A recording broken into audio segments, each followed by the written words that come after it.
Jimmy Petonito started taking photographs and making audio recordings in local cemeteries that were thought to be haunted.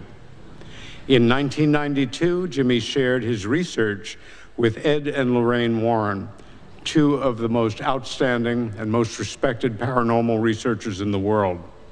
He became part of the New England Society of Psychic Research team as a psychic photographer. Jimmy has also taught classes on the paranormal and ghost hunting, which was where he earned his nickname, Mr. Haunted. Please welcome Jimmy Petorino.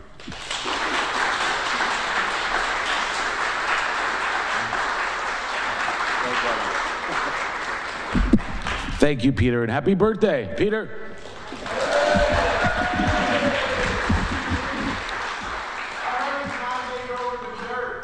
Is the bell supposed to go off or something to start? All right, thank everybody for coming, and thank the Kiwanis for making this all possible. Number one, thank you. I was thinking, yes, clap. I asked a bunch of people that I met by my books back there the last couple of days to sit up front and laugh for me. Are you still here today? There's a whole bunch of them, yeah. All right, and I was also, yesterday, before we start, I was telling someone, I said 60 years ago, these aliens came down on a spacecraft to terrorize the town. And I think their mission was a failure because they're looking down now and saying, they're having parades, they're dressing up like us, dancing in the streets, there's patches. Thank you. All right, I'm gonna start at the end and work back. I do this different every time, so bear with me. Oh. And another thing, you know when you go on a trip, you always forget one thing? Always, and I accept that.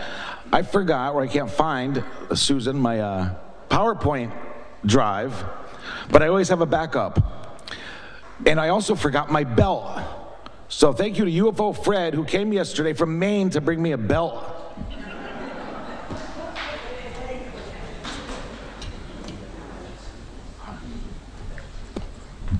All right, we're gonna start. This was 1992 or 93.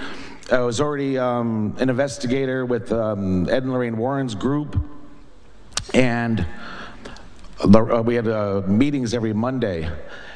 And on this particular Monday, she says, there's an exorcism next Tuesday, and we need somebody, well, if anybody has a video camera, if you could make it, we want to record it. And I was one of the only people back then with a video camera, which made me a tech expert. And back then, we only had a tape recorder, regular camera, and a video camera was a extra treat if you had one. So I was one of the people that had a video camera, so I raised my hand and I said, I'd like to go. And I'd never been to an exorcism before. And she says, well, if you go, you have to be in a state of grace. And I said, what's that? I don't know. And she goes, well, you have to do a confession. I haven't been to confession since my first confession. So I went to my local church, and any of you familiar with what a confessional looks like? Hi.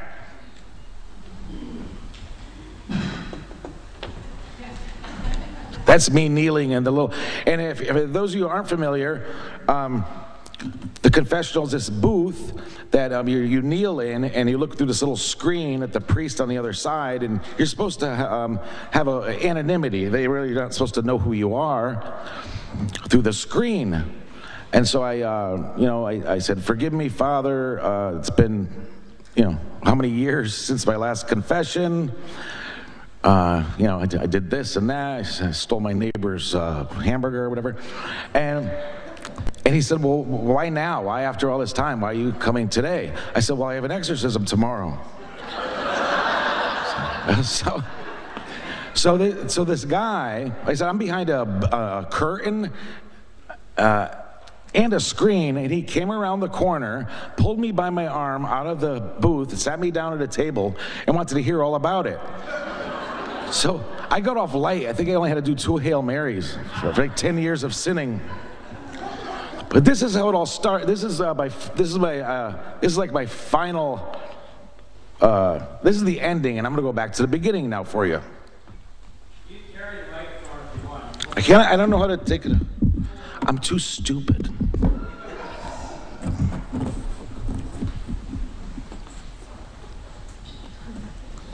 Like growing up, I was a little nerdy child. These are all experiences that brought me to where we are today. I was a nerdy little kid, and my dad was a carpenter, and he made me this toy box out of real heavy maple, stained it dark brown, and he put these big silver handles on it that to me looked like casket handles. It was huge. And I didn't think of it as a toy box. I said, great, now I have a coffin. So this is a true story. All of them are.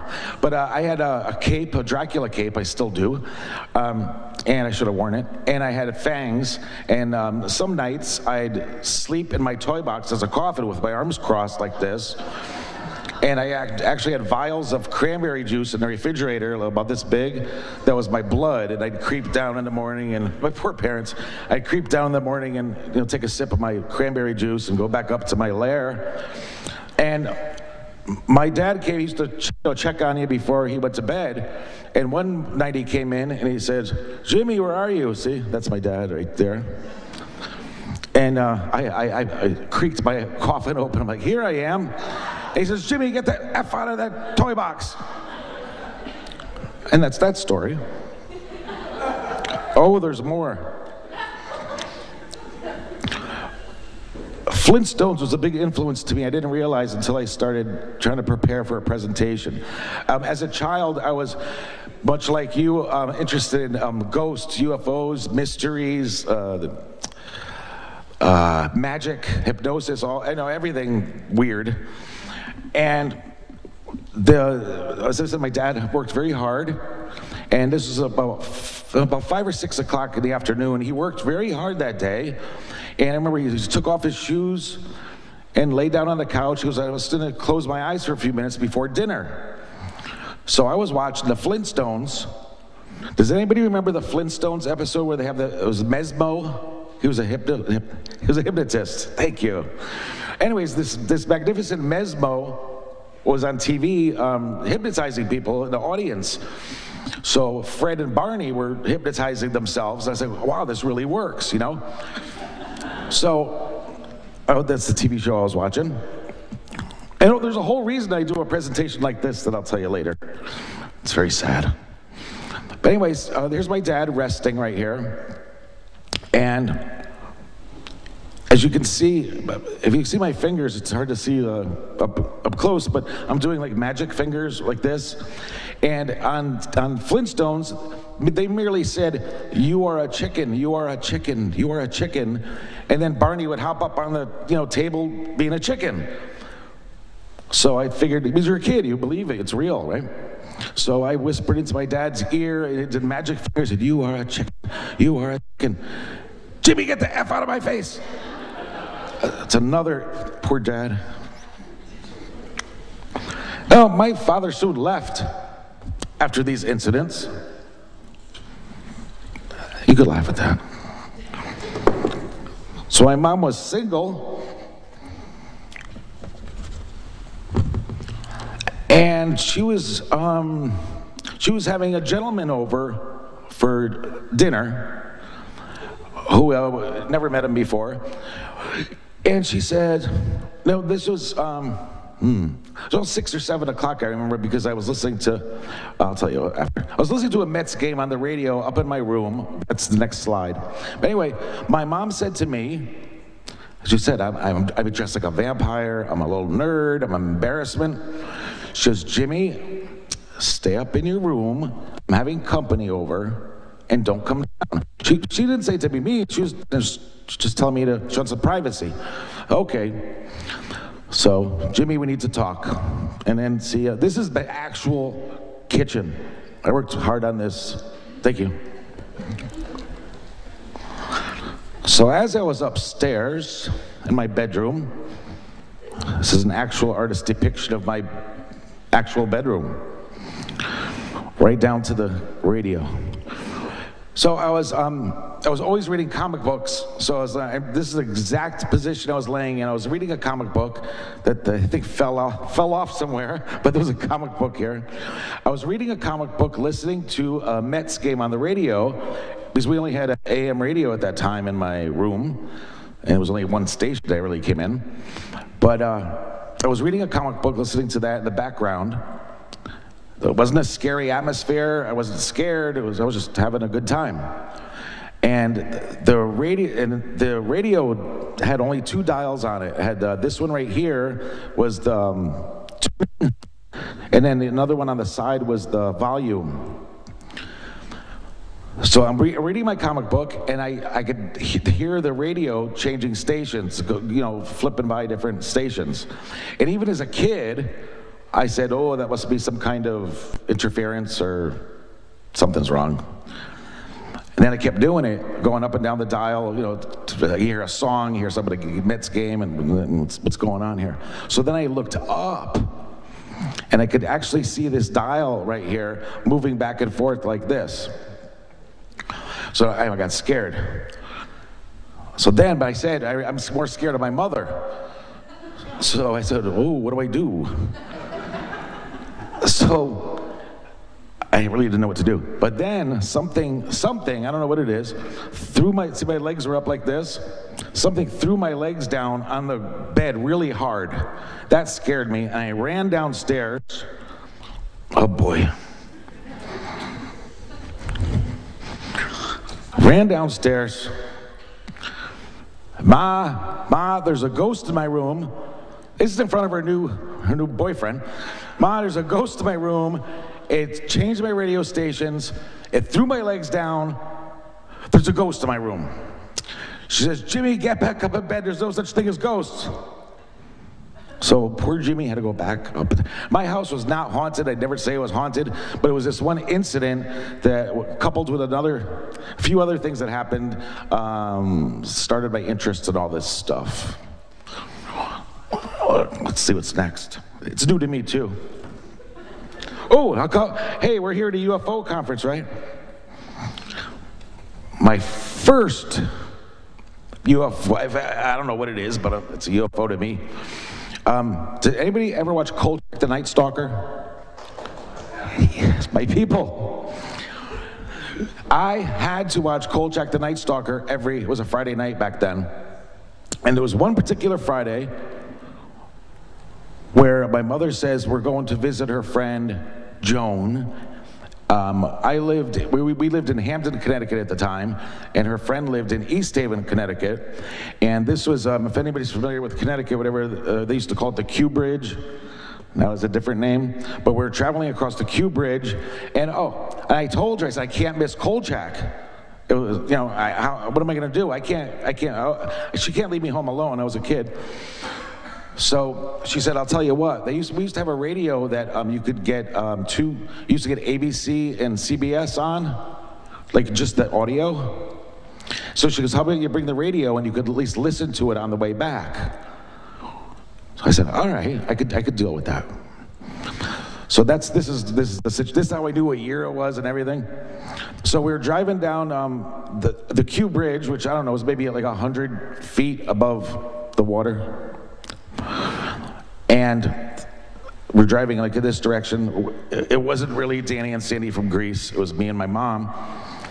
But eye level with me, I saw this. This is the best depiction I could make out of it. It was a silver sphere, and I'd say it was about 50 feet in diameter. And it had spikes coming out of it, and every other spike had a red light at the end of it. And it was in the air, eye level with me, so it was like 100 feet above the water.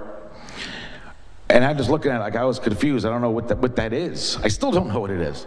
But then it started moving very erratically, but on the same plane. Like I said, like one of those water bugs that skim along the pond. It was just going like here, here, here, here, here. And I said, Mom, what is that? And she said, I don't know. And then we went past it, and that's the end of the story. But I only told my close friends and family about this because as a kid, when you got UFO books, when we got UFO books, it was always a saucer or a cigar-shaped one. I never heard of something like this. 40 years later, I was on a podcast, it was a UFO podcast, but they wanted to hear about my ghost stuff. While we're on break, I said, I was always embarrassed to talk about this because I'd never heard of, I said, do you guys ever hear of this? I told them the story, and they go, oh yeah, the old spiked UFO. I said, that's a thing? I said, yeah, it's a thing. So anyway, that was my first sighting of something strange. Oh no. I'm having technical difficulties.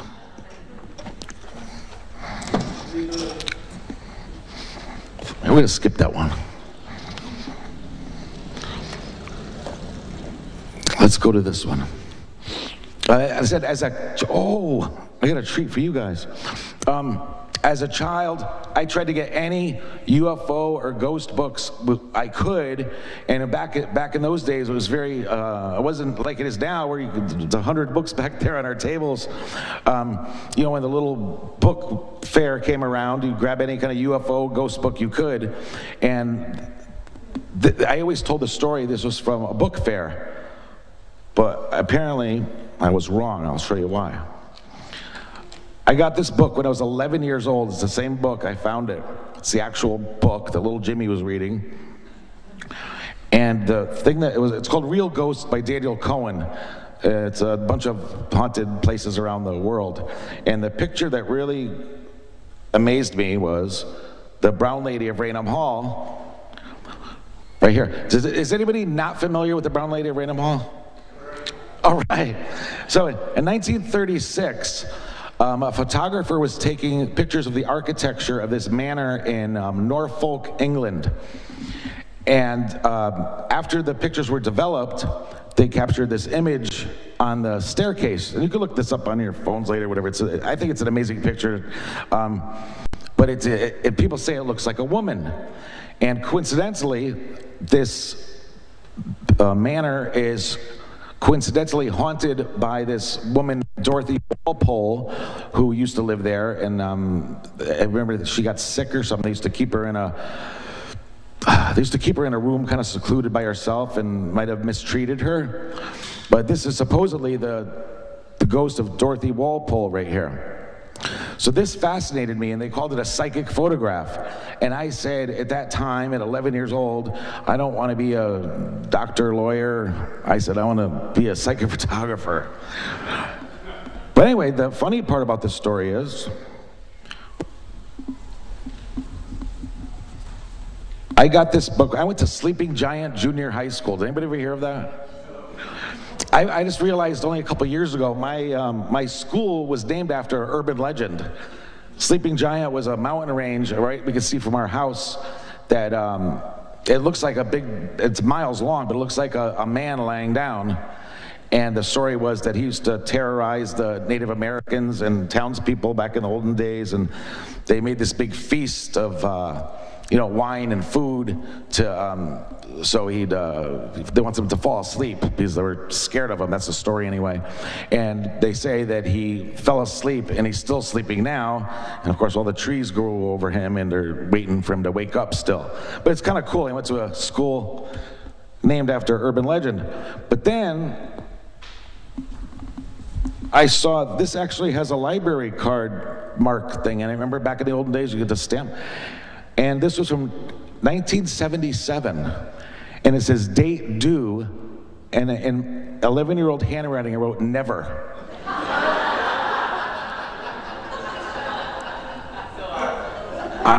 I'm hoping the statute of limitations is...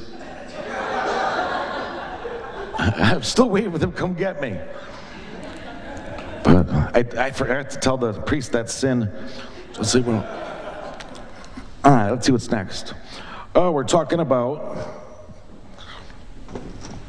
stuff that got me started.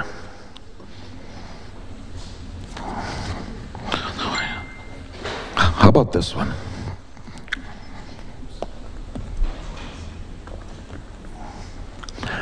Has anyone heard of the White Lady of Union Cemetery in Connecticut? All right, I like new people. All All right, this cemetery it's in Easton, Connecticut, and they've had physical sightings of this woman in white since the 1950s from police officers, from people that lived in the area. They see her walking through the stones or crossing the street. And like I said, when I was 11 years old or so, and I wanted to be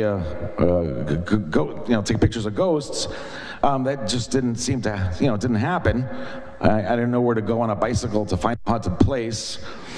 But in college, Ed and Lorraine Warren came to speak, and they were talking about the same Brown Lady of Raynham Hall that was my favorite picture ever. I was like, wow, these are my people. It's like, it's hard to find people like that back then. So they talked about psychic photography and the Brown Lady of Raynham Hall story, and they told me about the White Lady of Union Cemetery. At this time, I could actually drive somewhere, and I said, wow, maybe I could go take a picture of the White Lady of Union Cemetery. So I figured, from what they said to us, is that she just walks around and you can take her picture. So I went there with 2 rolls of film and an old-fashioned camera, and I waited for, I don't know, an hour or 2, and she wasn't walking around anywhere. And I said, really, this is probably the end of my ghost hunting career, and I would have went home. But after I got my pictures developed,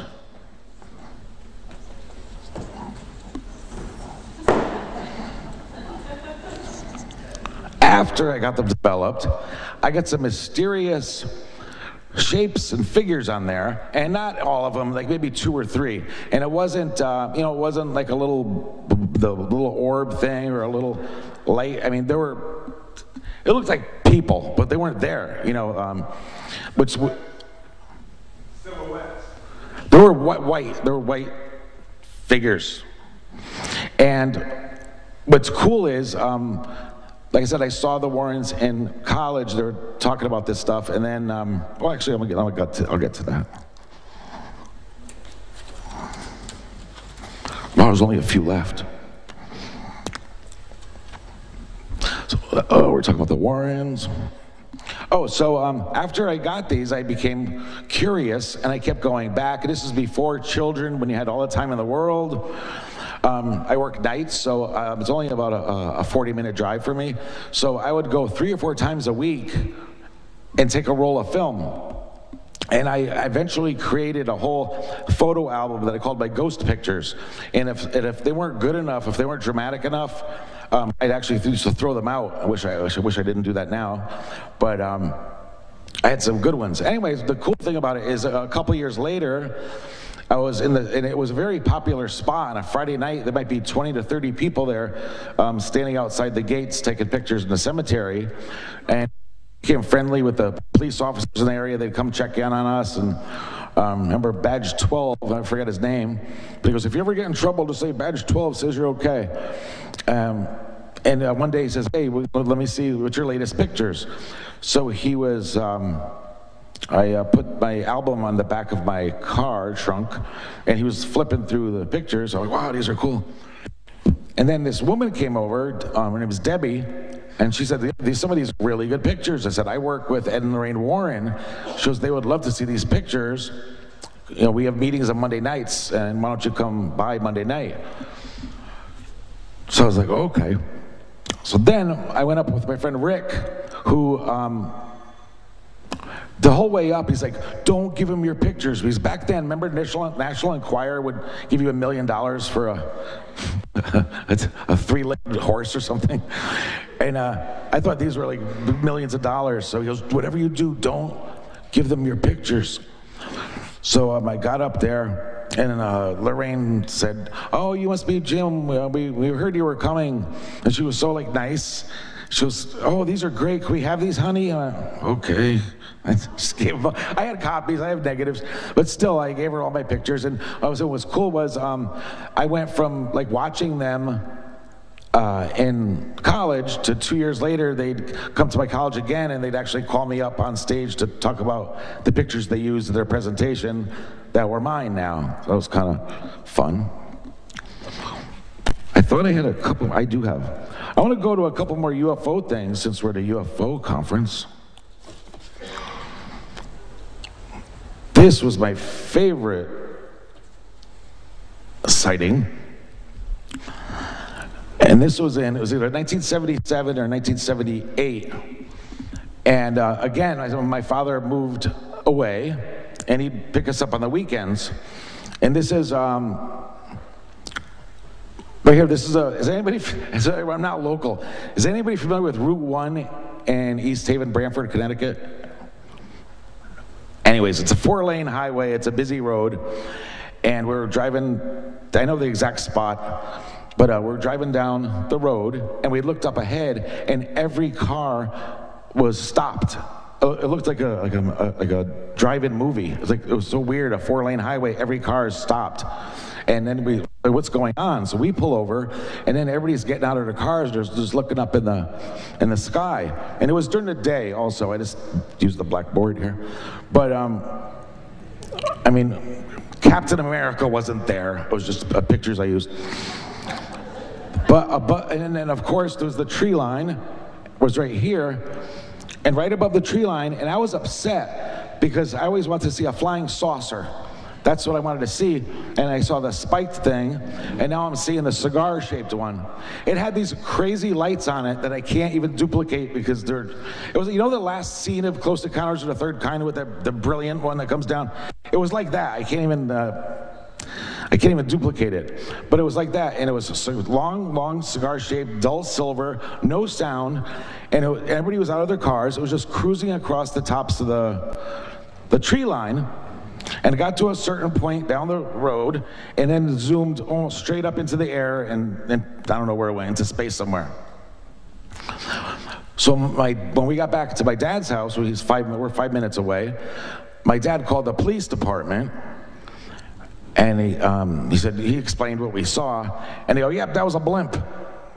It's funny, they already had an answer, and it just happened. But I guess a lot of people were calling, and I don't know any blimps that take off into space very fast.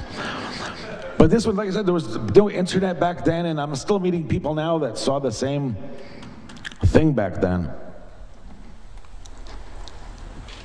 Let's see. How about this one? Susan was a witness to this with me. That's Susan right there, in case you think I'm talking to a ghost or something. Me and Bill Hall were doing a book talk in Milford, Connecticut, and because it's very hard for me to drive on the highway at night because I can't see, I was taking side roads back home. And this is on Route 69 in Prospect, Connecticut. I already saw enough of UFOs in my life. Like, I don't deserve to see any more. But I was the only person on the road, and it's a 2-lane.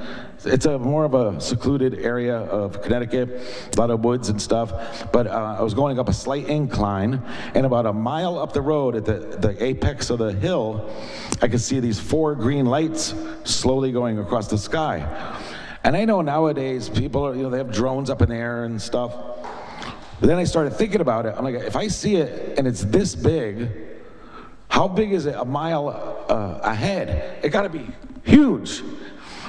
So I'm watching it. It's crossing the street, and like an idiot, what would I tell anybody?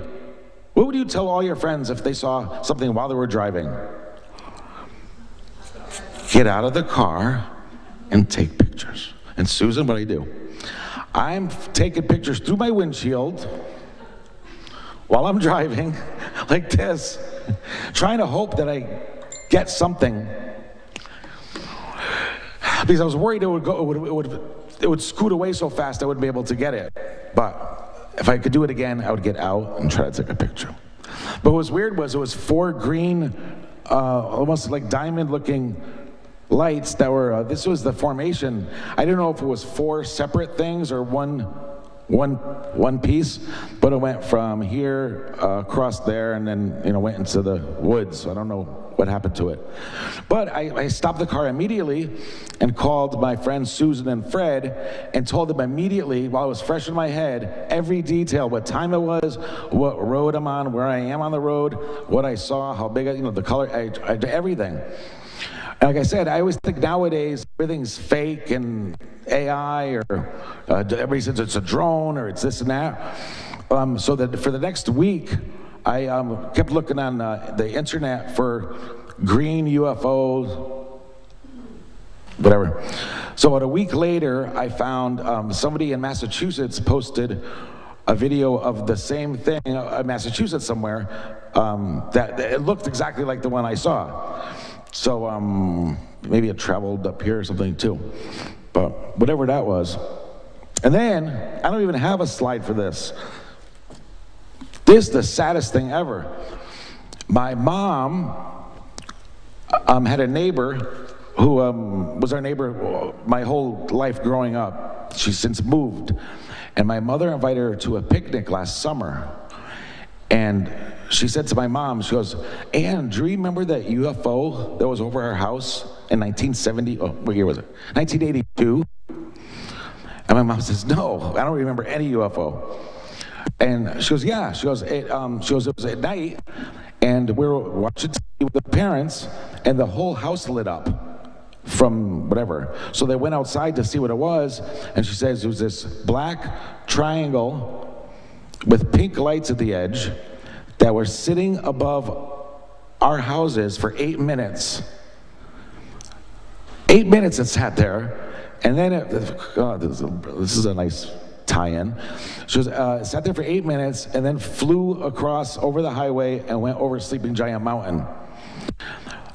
She's not a UFO person. She doesn't like ghost stuff or anything. She's very religious. She doesn't want anything to know about that. But I just realized that the Hudson Valley UFO was right over my house, and unbeknownst to me, I was probably home watching the Flintstones and I missed it. Yeah, thank you. Let's see what else. How are we doing with time? When did I start? I could do some more. What? I'll talk about this quick. I'm running out of space. A lot of you probably saying, who the nerve on this guy to call himself Mr. Haunted, like he's Mr. of all the haunteds in the world. And I got that name for when I was working on the worst of the worst cases, like haunted house-wise, with a lot of possibly demonic type things. I assisted with hands-on 51 exorcisms. And I have 2 daughters now, and one was 3, and I had a newborn. And I used to, I'd bring home my footage every day, and you want to look through your video for anomalies or voices or whatever you might see. You only watch your things, see if you caught anything. So one day I was watching one of the exorcisms on my TV, and I'm watching my toddler crawling around and my 3-year-old walking around. I said, this probably isn't the best idea to be doing right now. So I took a break from that, and I still wanted to do something, so I did an adult education class for 12 or 13 years at the high school, which was very, very popular, was sold out every semester. And my name on AOL, just because back in the olden days, you could almost get everything, like, I'm Joe at AOL. I tried to put like Ghost Guy, and that was taken, so Mr. Haunted, that was available. So that was merely my email name, but I put it on my syllabus at the beginning of each semester. I'd put what we're gonna go over each week, and I said, if you have any questions, email me at mrhaunted@aol.com. Still my email. And anyways, one of these classes, somebody rose their hand and they said, Mr. Haunted, Mr. Haunted. And I like that. So that's where that came from. That's the origin of that. Thank you. I read this. I guess we got time. I got one ghost case. Does anybody like ghost stuff?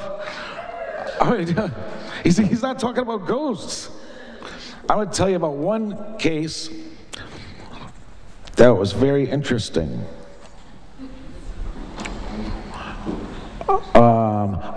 I call it, if you guys get my book, I call this the Muffin Man.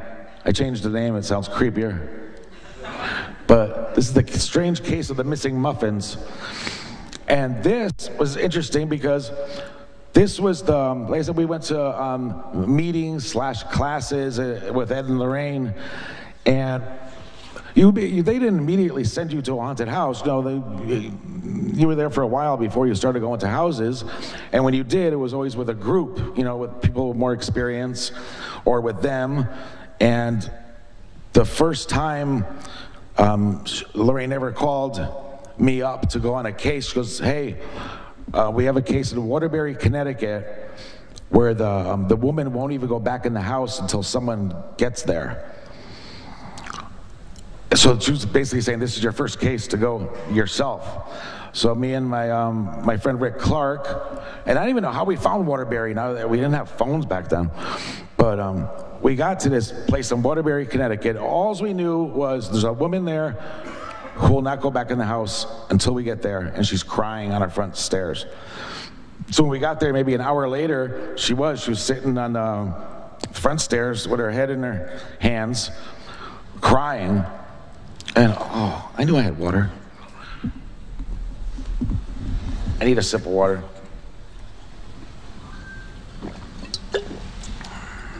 Thank you. Awesome sneakers you got on. Wait, who said that? You know why I got these, everybody? Because I saw that these are what, what's his name? Marty McFly wore in Back to the Future. Thank you. That's the biggest applause we got. So, what happened? Oh yeah, the terrorized lady.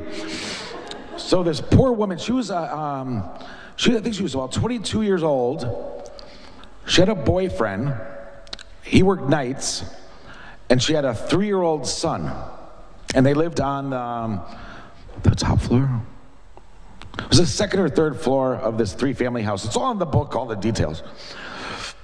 But so she's excited that we're there. So she's trying to tell us everything in 2 seconds. There's a ghost up there and there's a shadow. And I said, whoa.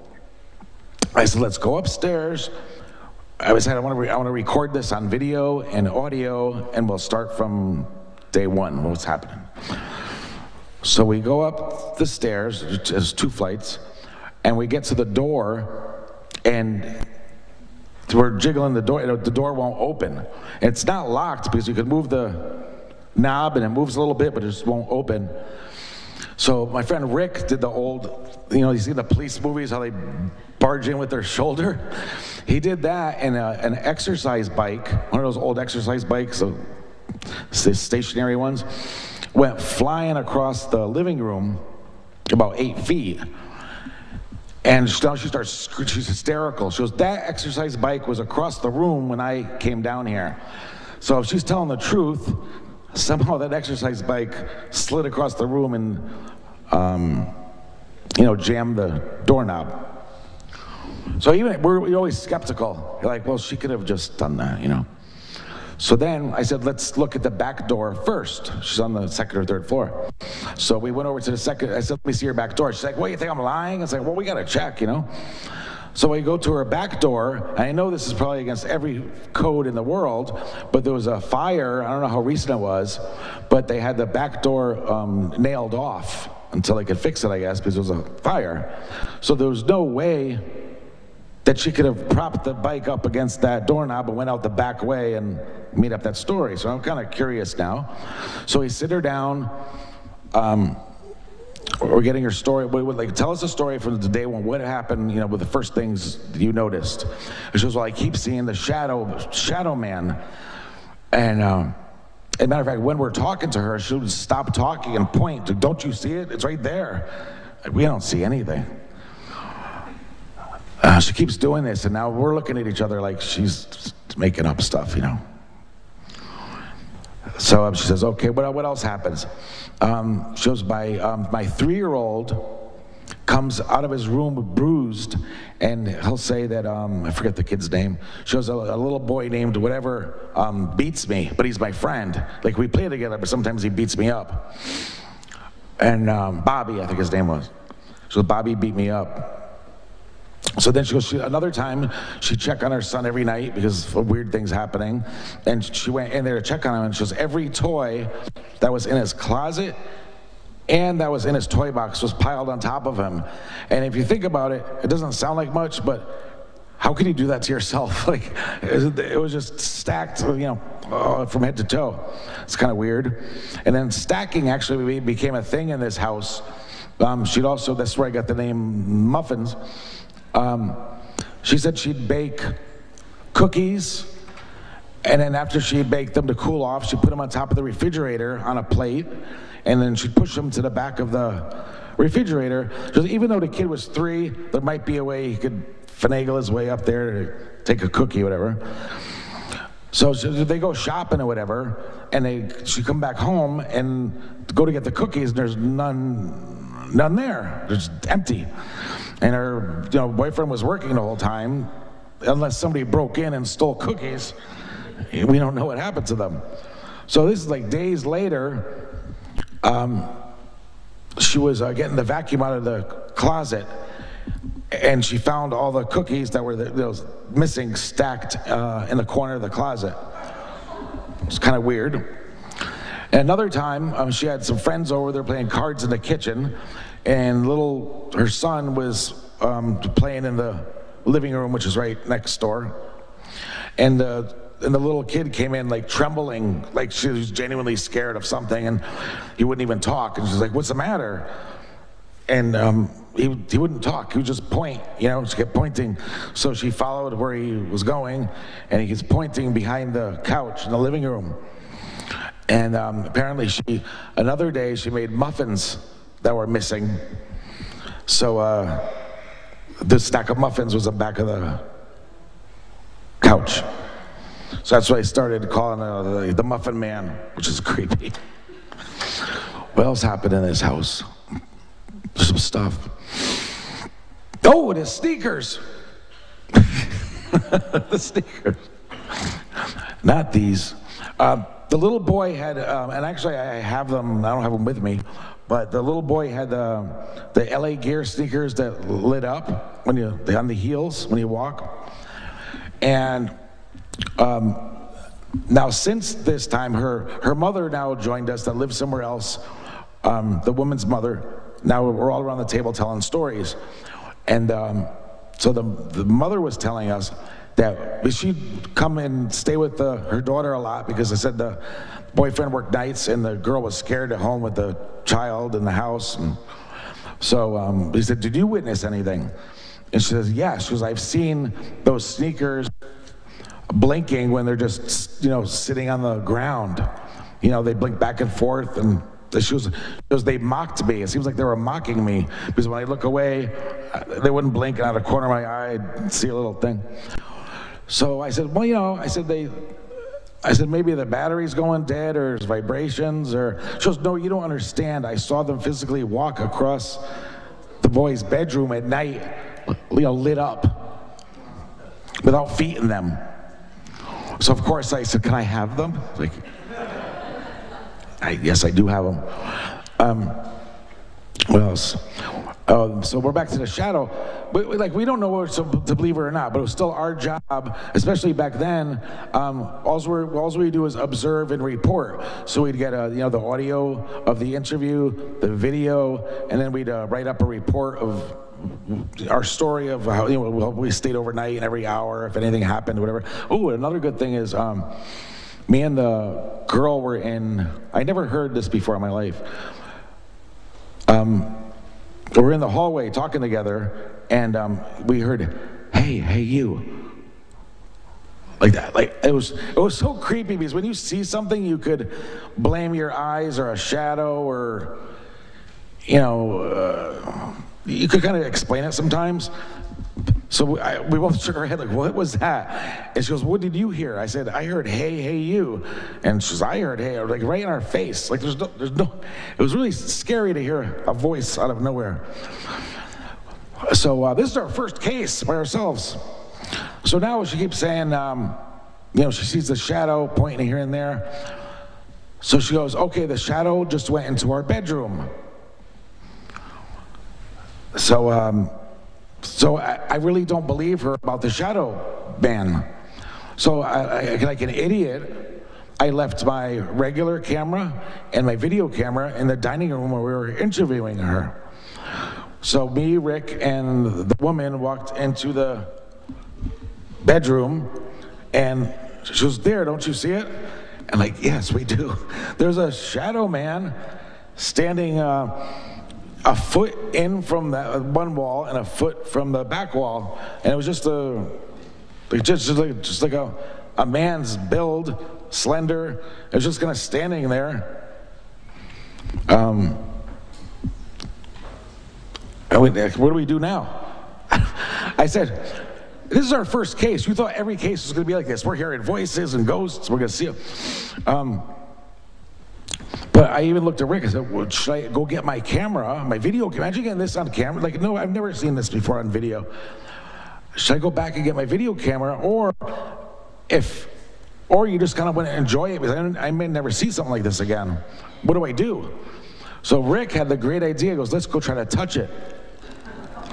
So if it was standing right here, we took one or two steps toward, and we were trying to be investigators. We were moving the door back and forth, moving things to see if we could manipulate a shadow. Like, is it somehow magically, just a series of shadows making this thing? But nothing. It was there.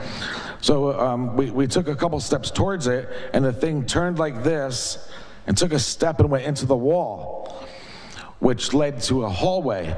So I ran around to see if it came out the other side, and it didn't. It just disappeared into the wall. I'm probably forgetting something about this house, but they were there on a month-to-month rent. So they moved everything out of the house, and we had the house blessed by a priest. And the funny ending to this, well, not funny, but coincidentally, years later at work, I was telling one of my coworkers about this house. And he goes, was that on Elliott Avenue? And I said, yes, it was.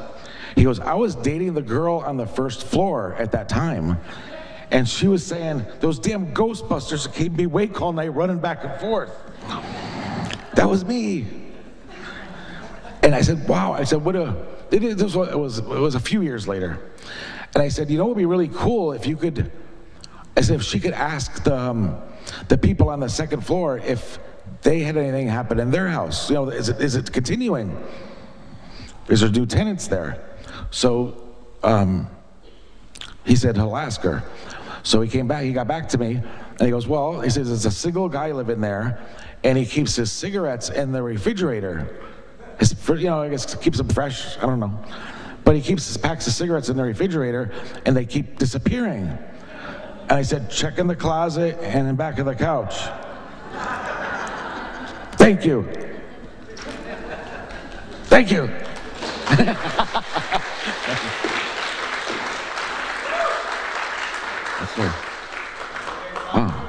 Wow, I was like, it's over 45 minutes.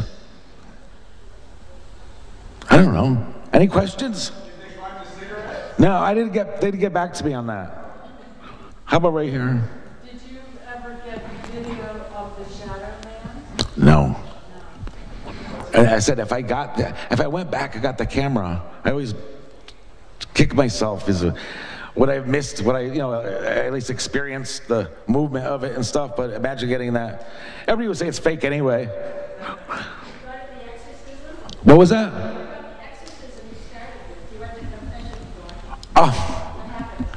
No, there was 50 exorcisms. Not all of them are eventful. It's not like on TV and how many are really genuine.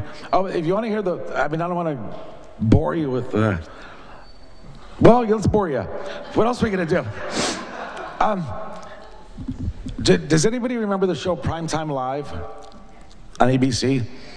All right, so one of the cases, the first exorcism I was involved with was of a girl in Palmer, Massachusetts. And we just thought it was a regular haunting type thing. And she was only 18 years old. She's lived in they rented a house with her boyfriend. They spent all their money on recarpeting, new wallpaper. They wanted to make it their own. And so things started happening. Like, what things are happening? We'd hear voices while we're in bed. We hear scratches. And then I remember they paid for all this work, you know? And they said, we hear scratches. And then in the morning, we'd find scratch marks like claw marks in the wallpaper at the bottom of the stairs. And she goes, each night, like, we'd hear more scratching, and then they'd get higher up on the stairs.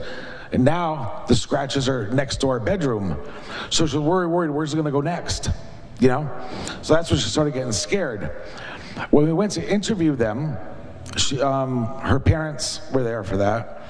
And the mother had VHS tapes from when this girl was 18. When she was 13 years old, she had these things happening to her that they couldn't explain.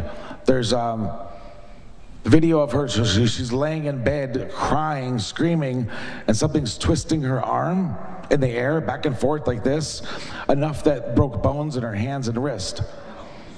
There's the other video of, it looks like somebody's holding her by the arm, just like throwing her back and forth in the hallway. And there's other videos of her just like crawling on the floor, spitting.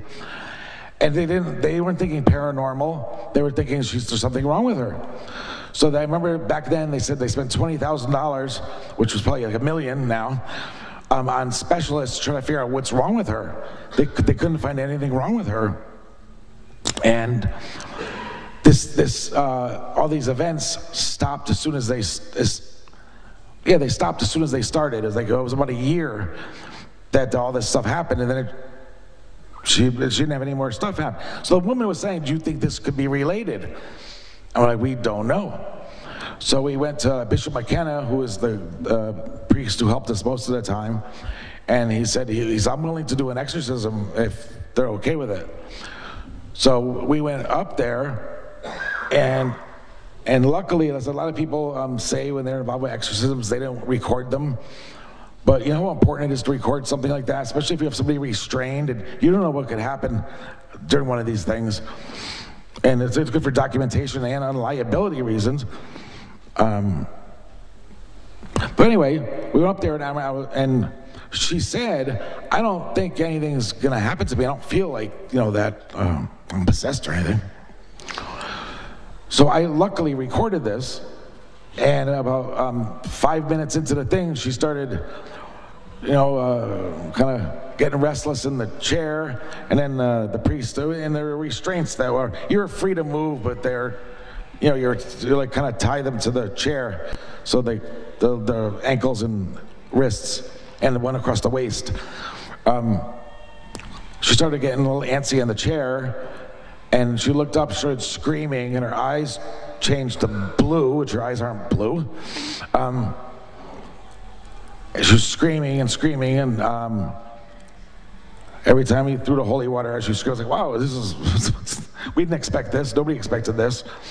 And about 45 minutes later, this is rare too, 45 minutes later, she's calmed down and everything was fine. She's still fine. I get Christmas cards from both her and her mother every year since 1995, still.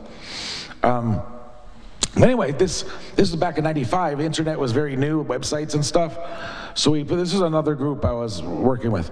So we featured this story on our website, and somebody from ABC came across it and said, we're doing a Halloween special soon, and we'd like to use, if we could use your story. So everybody was on board, the woman and everybody, everybody was on board with it. And so they did, I don't know how many million, it was when there wasn't like that many stations back then. It was, ABC, NBC, CBS, and a couple others. But like millions of people watched this episode, and it was my video that they're watching. And so people from all over the country were now emailing us. My wife, my daughter, my brother is having issues. We can't find any help for them. So it's, we weren't prepared for this kind of thing, but we got calls from all over the country, and we had to like weed. There was only 7 of us in the group, so we had to take like 20 people at a time, and we each had 20 people that were ours, and we had to get their stories. We had to see if they seemed legitimate or not. Did they have any proof? Could we find help in their area if they're in different states? Not everybody could fly to Connecticut for an exorcism, and we can't even. We need to talk to them first. It got crazy that we created a whole, it's almost like an underground exorcism network where we found traditional Catholic churches in each state that actually believed in this stuff still. And so that we had it was like a packet like this thick. So if somebody's from Nebraska or something, you find in Nebraska, and if hopefully they can get help in their area. So we try to coordinate that. And I got one quick story about there was this woman from. A lot of people say, what was the scariest moment? And yes, there's a lot of them that talk different languages that they claim not to know. Some of them are uneventful. They break out of the restraints. They vomit. We didn't know that was a thing. Almost everyone vomited during the exorcism, and it became a staple of one of the things we had to have at the altar. It was a vomit bucket, we called it. But one of the weirdest things that happened were this woman from Virginia who was somebody else in our group's person. I forget the word for it. But they were the contact person for this woman in Virginia. And they were picking her up. These were regular people with jobs. So it was a Wednesday, and they went to pick her up at the airport from Virginia. And me and a police officer who was in our group, we got to the church early to set up the altar and get all the stuff that they use. And like I said, they weren't there yet, so we were just talking, waiting. So during our conversation, he said, he goes, "Oh, I feel really bad. I said some mean things to my mom last night, and I feel really bad about it. As soon as I get home, I gotta apologize." It was just a conversation. So then we got the woman that came from Virginia. She literally, I have video of this, she's literally 5 feet, 90 pounds, maybe 50 years old. Nice woman. So during the exorcism, she's one of the people that snapped out of everything like it was spaghetti. These are hospital restraints. And then one time she kept going after the priest. We had to keep our hands on her. And at one point she was trying to gouge her own eyes out, which I trying to be nice and stop her from gouging her eyes out, and she bit my arm right there. The same woman, like I said, it's scary watching these manifestations, whatever, but when they have knowledge of something they shouldn't, that's the scariest thing to me, because everybody always asks. So during the exorcism, during a quiet moment, she was like this with the priest addressing her, and then she points it over at the police officer like this. She goes, "And you, the way you talked to your mother last night, that's disgusting." And then just went right back to, like, how did she know that? That was scary to me. And what was your question? There's somebody back there that... I know you, huh? Joe? Anyone else?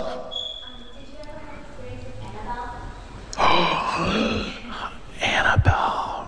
I was very close friends with Annabelle since 1992. I was one of the people that brought her to events. I don't believe all the stories.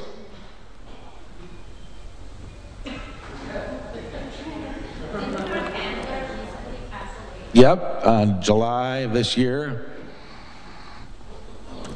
I was a part of that group for 30-something years, yeah. But I think Annabelle became a thing, but the stories were embellished a lot. But when you embellish stories around something and build a case for it and put a creepy red light on it and tell people it killed people, it does become it became a thing that it shouldn't have been. I don't know what else to say that without trying to be nice. Yep.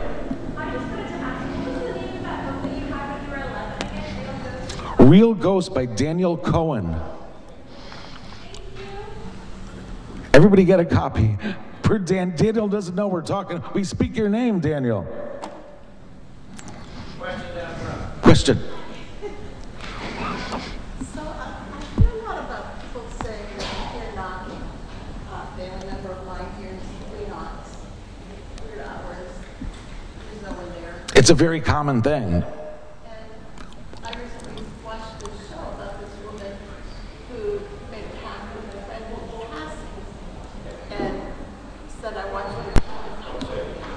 And when the friend passed, a bird arrived at her home and would knock 3 times, and it was hard for the bird to do. Tony Orlando wrote a song about that. I'm sorry. I said Tony Orlando wrote a song about that.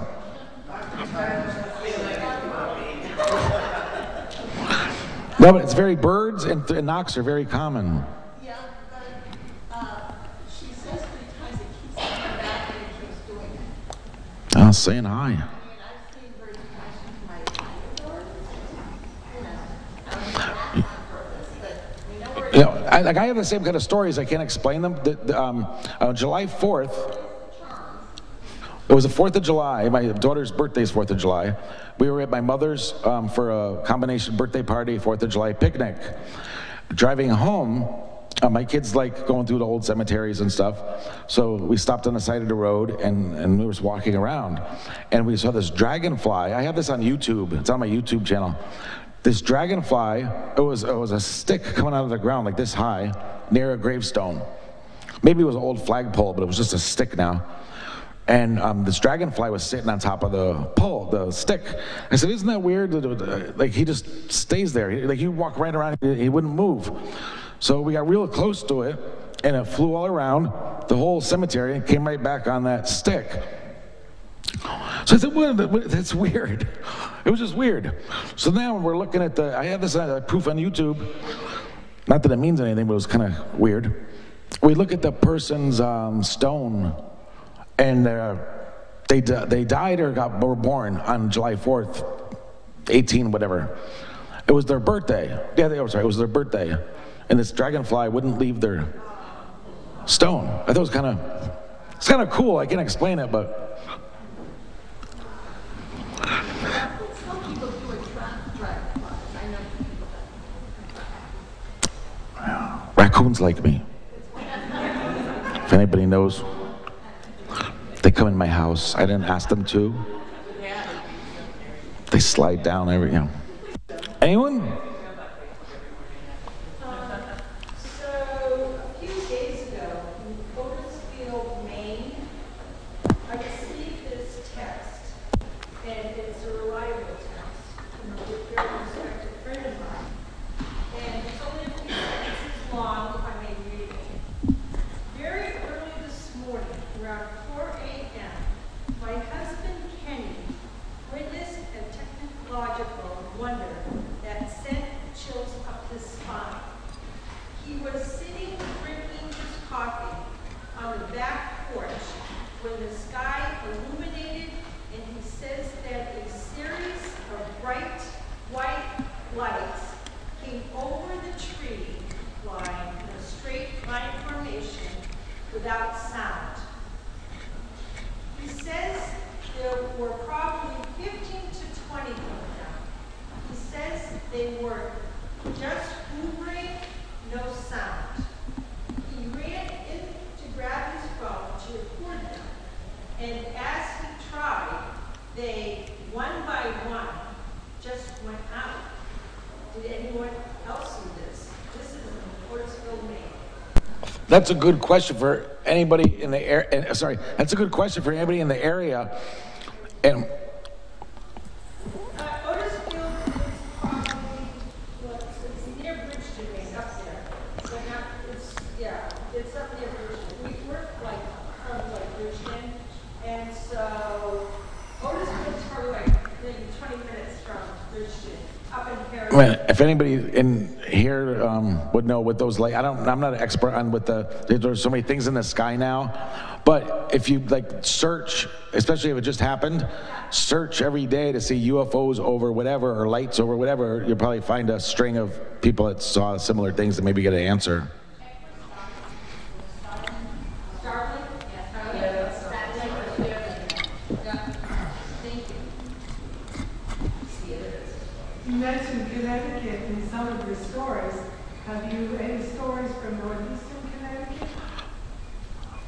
Funny you should ask.